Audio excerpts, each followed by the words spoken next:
Bir xoşbəxtlik görəndə niyə ağlayır adam? Bəlkə xoşbəxt olmağa ümid bağlayır adam. Sən xoşbəxt sonla bitən filmə ağladın mı heç? Sən xoşbəxt adamlara həsəd apardın mı heç? Sənin də ürəyindən xoşbəxt olmaq keçdi mi? Sevilmək istədin mi xoşbəxt adamlar kimi?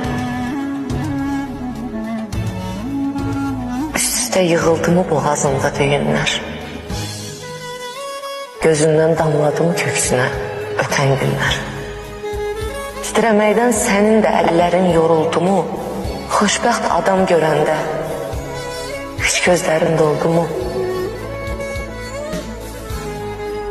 Yataqda tərli-tərli üşüdü mü bədənin?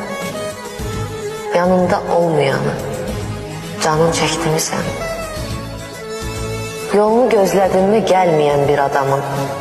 Sən heç ölü bildin mi ölməyən bir adam?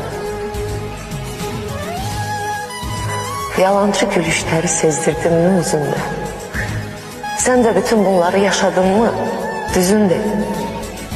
Düzündür, belə həyat səni də yordu mu heç?